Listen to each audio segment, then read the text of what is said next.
دا واقعا پرون هم ستیه رسوله نو نن هم الله جل جلاله څه بیان پدې کې کوي. د آدم علیه السلام او د شیطان په مابین کې مقابله سره رااله. مقابله داوا بسم الله الرحمن الرحيم وشفيعنا ومولانا محمد وعلى آله وأصحابه أجمعين. بسم الله الرحمن الرحيم. قال اخرج منها مذءوما مدحورا لمن تبعك منهم لأملأن جهنم منكم أجمعين. ويا آدم اسكن أنت وزوجك الجنة فكلا من حيث شئتما ولا تقربا هذه الشجرة فتكونا من الظالمين. فوسوس لهما الشيطان ليبدي لهما ما وري عنهما من سوآتهما وقال ما نهاكما ربكما عن هذه الشجرة إلا أن تكونا ملكين أو تكونا من الخالدين. وقاسمهما إني لكما لمن الناصحين. فدلاهما بغرور فلما ذاقا الشجرة بدت لهما سوآتهما وطفقا يخصفان عليهما من ورق الجنة وناداهما ربهما ألم أنهكما عن تلكما الشجرة وأقل لكما إن الشيطان لكما عدو مبين. صدق الله العظيم.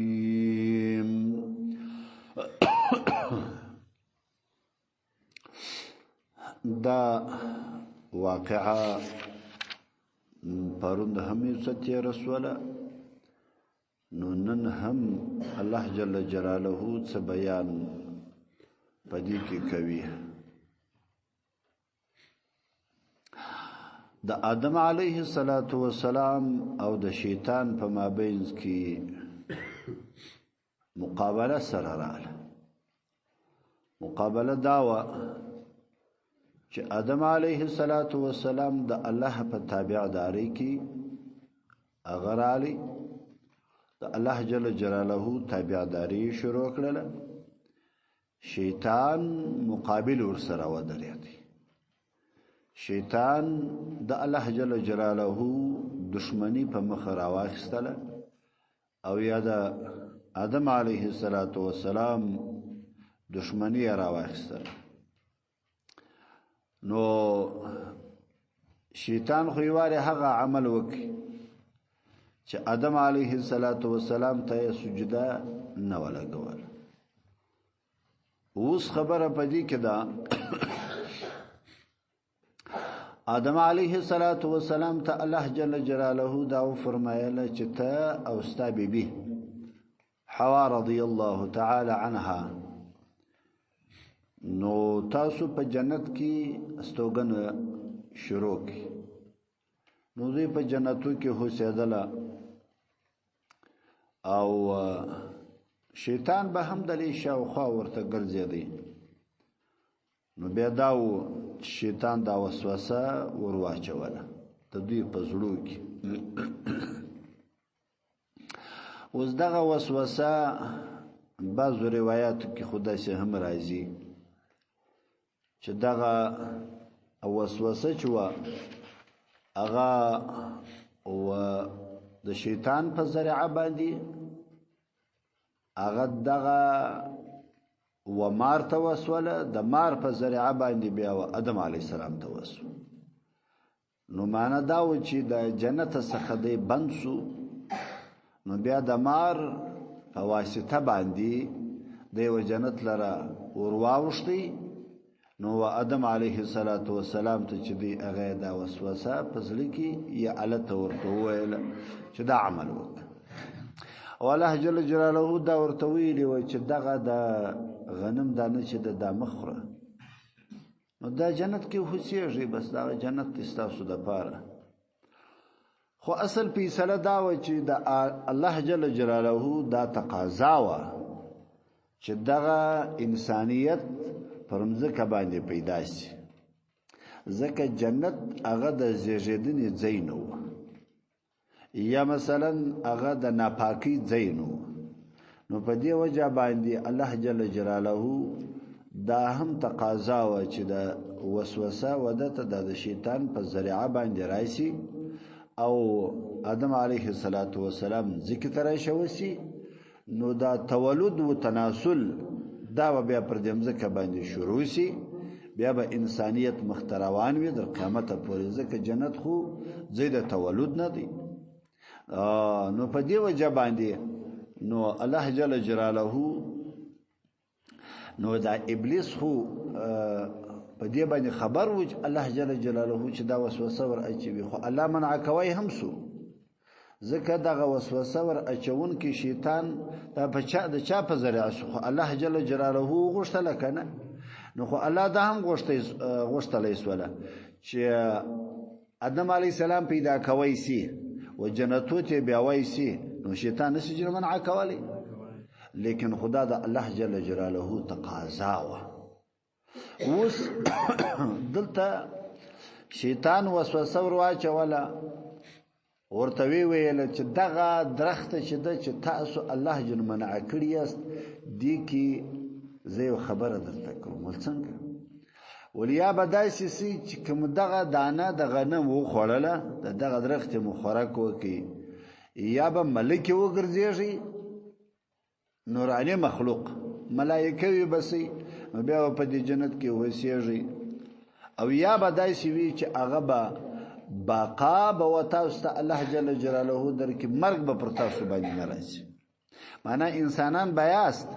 د انسانیت سره سره به الله جل جلاله بیا مرګ نه درته راولي لکه جنتیان چې په جنت کې وي ابدالابد دي کنه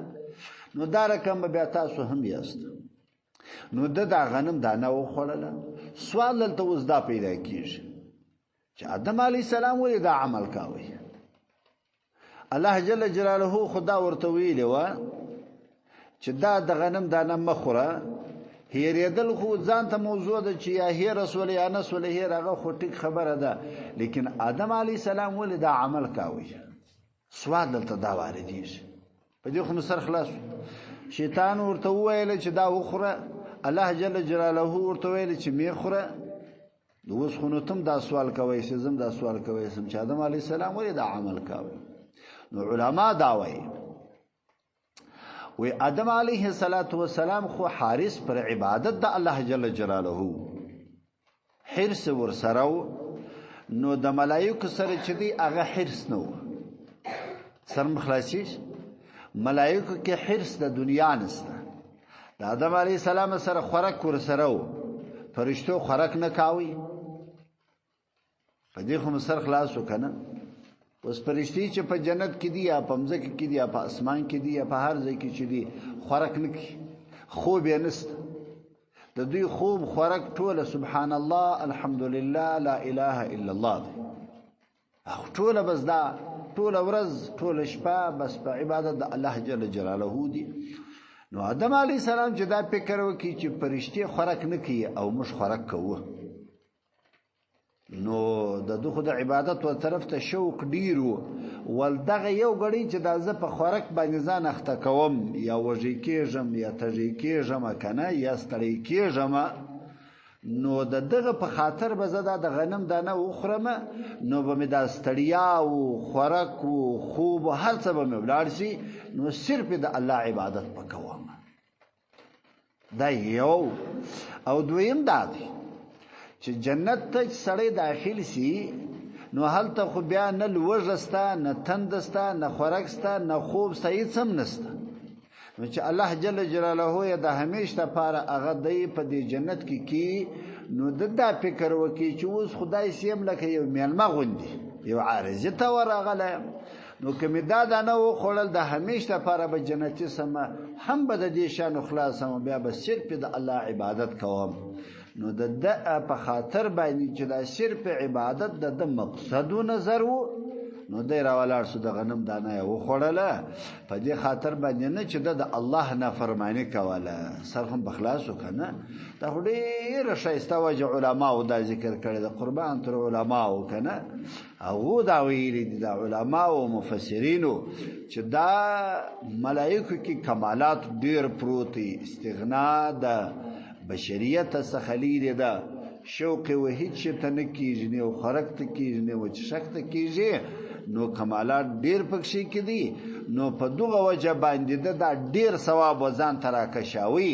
او ډېر قرب و الله ته حاصلوي په دې خاطر باندې دی راولاړ شو دا د غنم دانه یې وخوړله دا یو او بله دا خبره وه شیطان قسم هم ورته واخیستی وقاسمهما قسم یې ورته واخیستی والله نو ول زه دا خبره درته کومه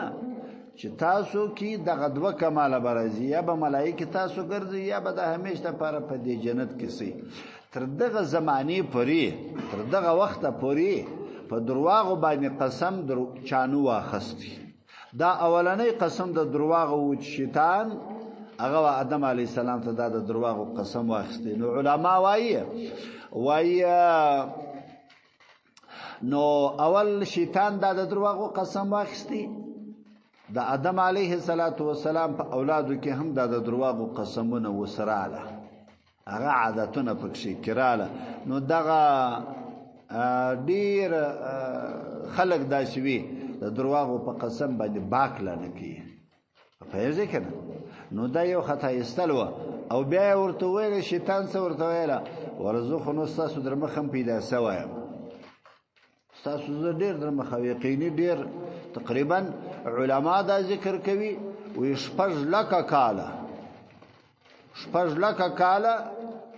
هغه صرف و پرشتو ته د سبق ویلی دي د پرشتو سره دی موجود و 6,00,000 کاله د پرشتو ته سبق وایه چې آدم علیه السلام نو پیدا سوی د دې در مخه لیکن خدا دی چې د بدبختی یو ساعت دی بس لاړې د همیش دپاره الله جل جلاله د خپله دره وشاړي عالم خو نو که چیرې داسې وایي چې په علم باندې انسان خلاصېدلی نو شیطان خو در هر چا لوی عالم و خلاصوی به وایي لیکن هغه نه دی خلاصوی او بله دا خبره وه په جنت کې چې دا کم د جنتیانو کپړې دي یا کالي دي د دې رنګ علما دا ذکر کوي وایي د دې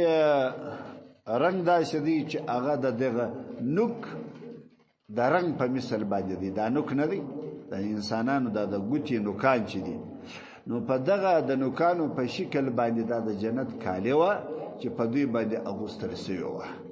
نو کله چې دغه د غنم دانه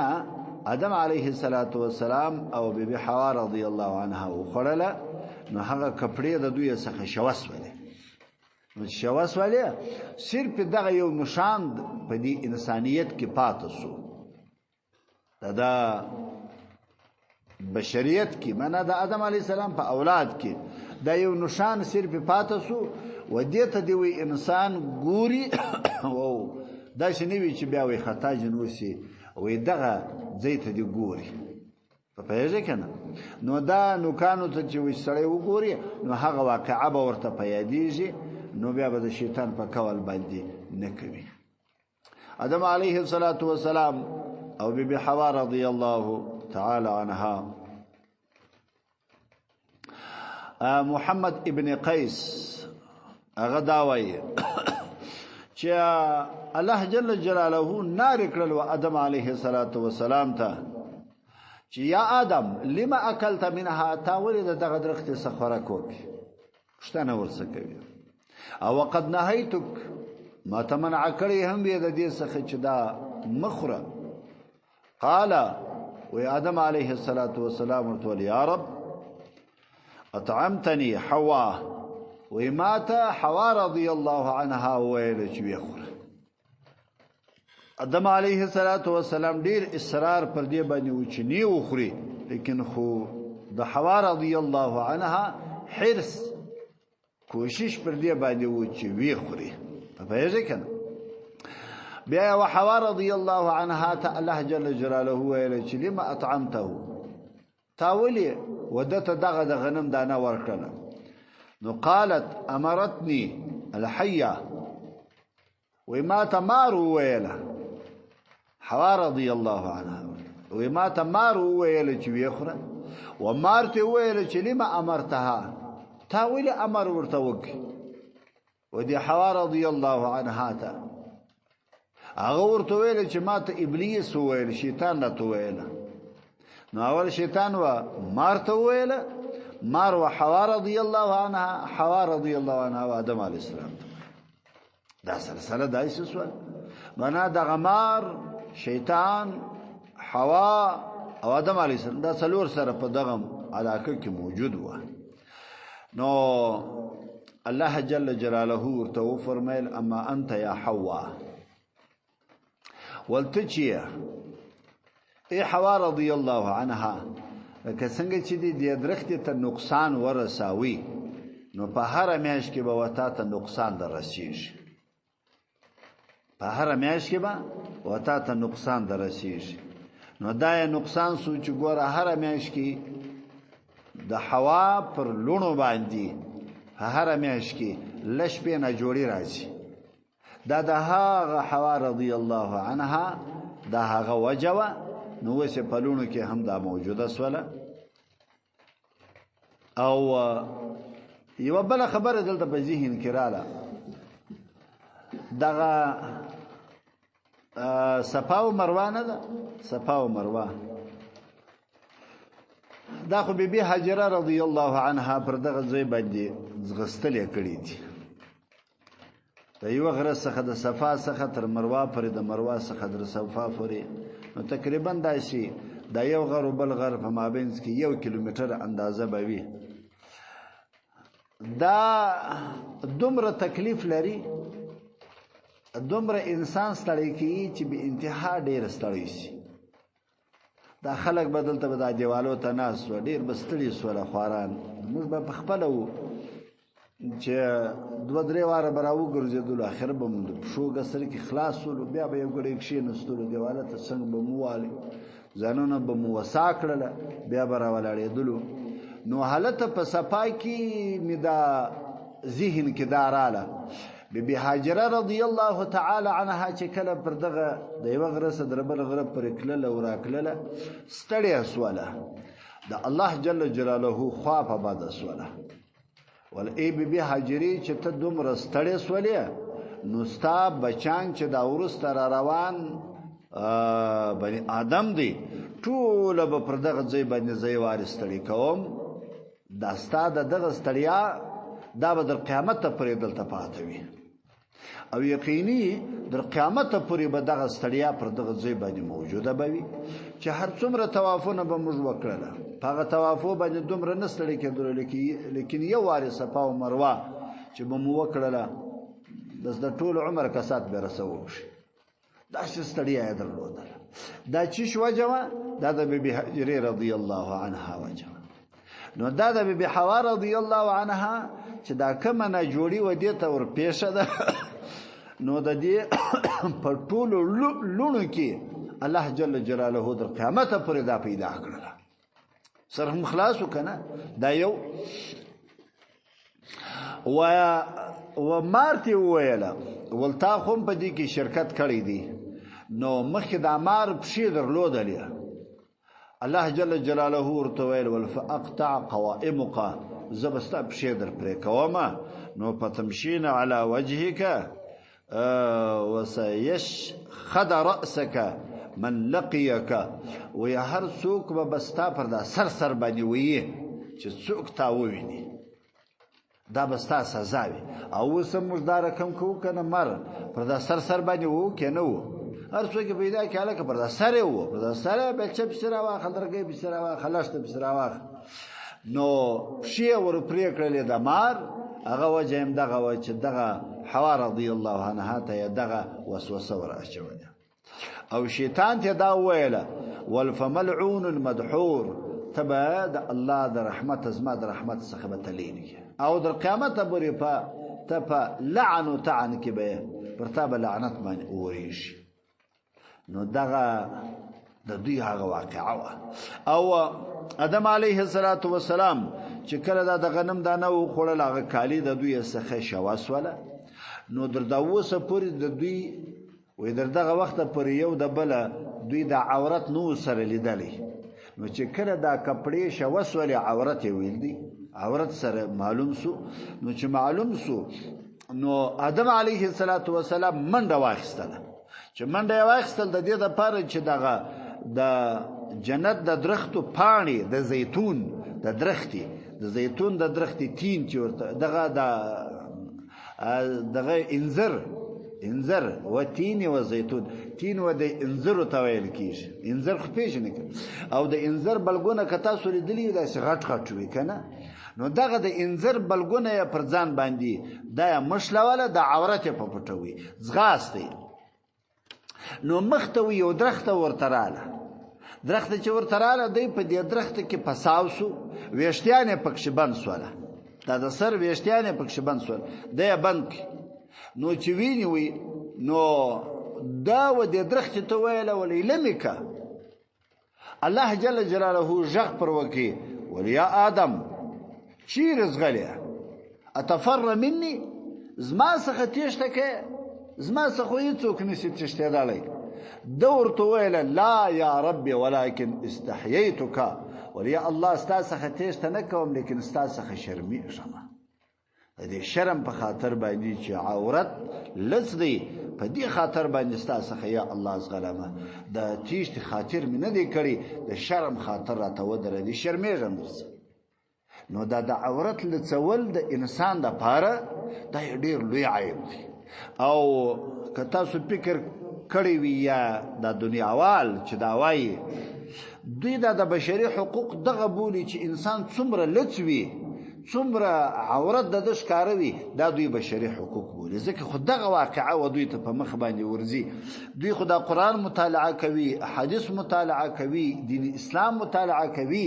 زموږ مسلمانان خود دې شان څخه الحمدلله ډیر لري دي هغه خو دې شي ته پام نه کوي فکر یې نسته ورسره چې دوی ولې په دا بشري حقوق په دومره زغلي او دا دې شذو حقوق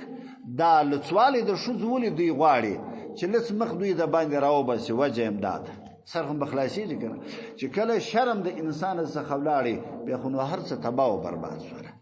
نو دا د انسان د پاره ډیر لوی عیب دی د عورت لڅول د نارینه د پاره یا د زنانه د پاره یا مخ لڅول یا مثلا د پردیو خلقو د پاره شایست کول یا د پردیو خلقو سره مجلس کول په داسي اندازه باندې چې داغه څخه نقصان پیدا کیږي داغه څخه فتنه پیدا کیږي نو دا زموږ لپاره ډیر لوی عیب دی دا اسلام نه خوښوي ځکه خدا تاسو دا واقعا دا واوریدله چې دا ټوله د شیطان هغه وسوسه ده چې د انسان په ذهن کې ور اچوي وایي ورته ګوره قال الله جل جلاله ورته فرمایي و شیطان ته وایي اخرج منها د دې جنت څخه ووزه ای شیطانا مخکې مدا شیطان په جنت کې وسورته وایي ووزه مذءوما زم منا شلل سوی بیا زم منا دادا چې ته با د الله جل جلاله له طرفه څخه پتا کې با طرد و شلل بوي او مدحورا لری بزما د رحمت څخه په یې کنه شلل یو داسې دی چې ګوره لکه یو کوچنی کور کې بد وکړي او پلار یا مور ورته وایي چې زه اوس اخو ووتی ګرد وسکل یو ماښام برته رالی خیر خیرت یو داسې دی چې زه د همیش دپاره به زما و کور ته بیا نه راځي پوهېږې که نه نو دلته هم الله جل جلاله شیطان ته دا وایي چې زما د دره څخه ولاړې وشړل سولې د همیش دپاره بیا ستا دپاره ځای نسته زما سره او بیا ورته فرمایي لمن هغه څوک تبعکه چې ستا تابعداري وکړي منهم د دغه بني آدم څخه لأملأن زبدك وما جهنم منكم ستاسو څخه اجمعین د دې ټول انسانانو څخه چې ستا تابعدار وي دا ګوره وعده سوی ده د الله جل جلاله او د شیطان چې څوک د شیطان دوستی وکي تابعداري وکي د شیطان په قول باندې وکي خامخا به الله جل جلاله و جهنم ته ور اچوي ځکه خدا وعده ده د الله جل جلاله او بیا ورته فرمایي و یا آدم ای آدم علیه السلام اسکن تسکنت وک انت تا و زوجک استا کور والا چې حوا رضی الله عنها دا الجنه په دغه جنت کې دا جنت ته جنت ویلی وایي د دې په معنا مو سر خلاصي د جنت ته جنت ویلی ویل کیږي سرم په خلاصي کې درته وشه جنت ته جنت په دی وجه باندې ویل کیږي چې دا په درختو باندې پټ دی دومره ډیره درخت پکښې کې دي چې دا د جنت میدان ټوله پټ کړی دی جنت په دې معنا باندې دی او یا جنت هغه په دې معنا باندې دی چې د انسان د عیبو د پاره پټون کی چې کله دی و جنت ته داخل سو بس دا ټول عیبونه ختم سوله پټ سوله ورک سوله سرهم بخلاصو نو جنت ته په دې وجه باندې جنت ویل کیږي د باغو په وجه باندې چې ډیر باغونه پکښې کې دي درخت رنگارنګ فکلا تاسو خوراک کوئ من حيث دا غزه څخه شئتما چې تاسو خوښوي په دغه جنت کې په هر ځای کې چې تاسو خوښوي خوراک چنکوي لیکن ولا تقربا تاسو مو ورنږدې کېږئ هذه الشجره و دغه درخت ته نو فتكونا تاسو بسې من الظالمین د نافرمانو څخه بسې د ظالمانو څخه نه نافرمان چې زما د امر تطبیق بیا نه کوي وسوسه واچول لهما ودویت الشیطان شیطان زکا لیبدی چې ښکاره کې لهما ودوی دواړو لره ما هغه شی ووري عنهما چې پټو د دوی څخه چې هغه شی ښکاره کې هغه چې شو من سوآتهما چې هغه عورتونه د دوی و د دې دپاره چې د عورتونه ورلسکي د دغه دپاره دا کار پکاوي او زموږ خلقم چې څومره په فاسقه جامه کې راوځي نو دوی په دې باندې ځان ته فخر ورکوي چې یاره زه ډېر ښه سړی یم چې څومره سپکه جامه وي څومره هغه تنګه جامه وي زموږ زنان هم دغه رقم چې څومره تنګه جامه وي دا د ځان دپاره پیشین بولي دا د ځان دپاره موډ بولي چې دا د اوس زمانې هغه موډ و فیشن دی وقال ورته ویله دا ابلیس شیطان ورته وایي ما نهاکما تاسو نه یاست منع سوي نه یاست منع کړي ربکما رب ستاسو عن هذه الشجرة دغه درخت څخه نه یاست منع کړي الا خو بیا منع کړي یاست ان د دې دپاره تکونا کچیر تاسو خوراک وکي تاسو بسې ملکین تاسو به ملائکې وګرځېږي او تکونا یا به تاسو سي من الخالدین بیا به همیشه په دغه جنت کې بیاس بیا به الله جل جلاله نباسي وقاسمهما او قسم ورتواخسي په الله جل جلاله باندې والاني زچيم لكما تاسو لمن الناصحين زنه صحت درته کوم یاره عجیب چمه ازداد دي شیطان زیمړي دا سړی جر خطا باسي کنه لوی سړی به شیطان را پرځولې کنه یو بدلار به وي ودته به شایسته وي چې هر څو ورته وایا نه نه نه نه دا به د خپله لاره خوښه کړې وي ځکه خو د شیطان یې نه پرېږدي که نه فدلوهما بغرور ښوونه یې وکړله په باطله باندې بغرور معنا په باطله طریقه باندې فلما هغه وخت ذاق الشجرته چې کله ویڅکله دغه درخته نو بدت ښکاره کېدل وسوله لهما و آدم علیه السلام او حوا رضی الله عنها ته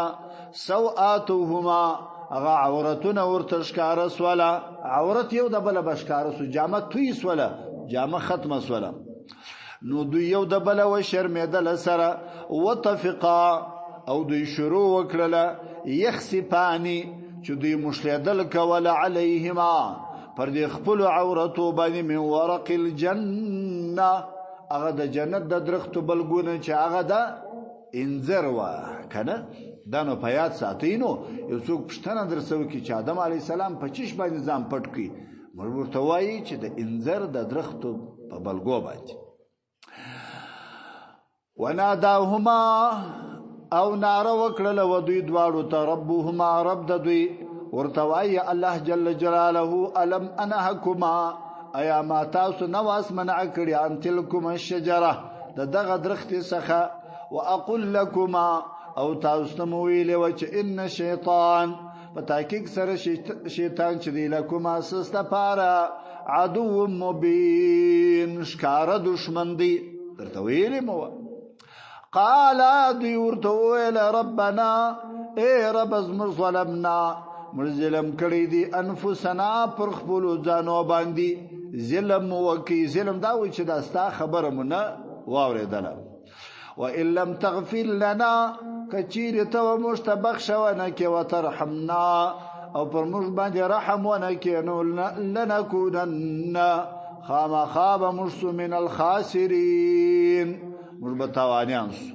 نو بیا دا و چې آدم علیه السلام یې راشوه کړي سره د حوا رضی الله تعالی عنها یو پر یو غره باندې راشوه سو بل پر بل غره باندې راشوه سو پر عرفات سره پیدا کړله نو یې ډېر وژړل و الله جل جلاله ته اخر کې دا سوال وکړي ولیا الله ډېر مې وژړل ډېر مې درته وژړل لیکن د یو چا نوم ما ویل دي ستا د عرش مبارک پر سیډ باندې لیکلی و ستا د نامه سره چې هغه محمد رسول الله صلی الله علیه وسلم دی یا الله جل جلاله د دقه چې تا د ځان سره نوم لیکلی د دې په خاطر مې الله وبخښ الله جل جلاله بس فورا مغفرت ورته وکړي وایسته یې جوړه کړله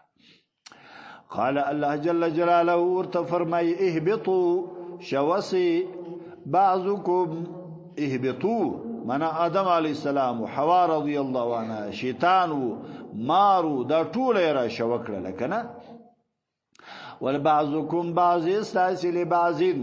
د بعضو دپاره بعدون دشمنان به وي دغه د دشمني سره پیدا سوله که نه قابل و د حابل په مابینځ کې لویه مقابله وسوله ولکم سستپاره فی الارض په دې مځکه کې مستقر ځای د قرار به وي ومتاع او پدې کې به نفع وي الی حین تر هغه وخته پورې چې ستاسو اجل راځي قال الله جل جلاله ورته فرمایي فیها په دغه مځکه کې به تحیون تاسو به ژوند کوئ وفیها تموتون او تاسو به په دې کې وژل کېږئ ومنها تخرجون بیا به برته د حشرګاه دپاره به تاسو د دې مځکې څخه راپورته کېږئ وما علیکم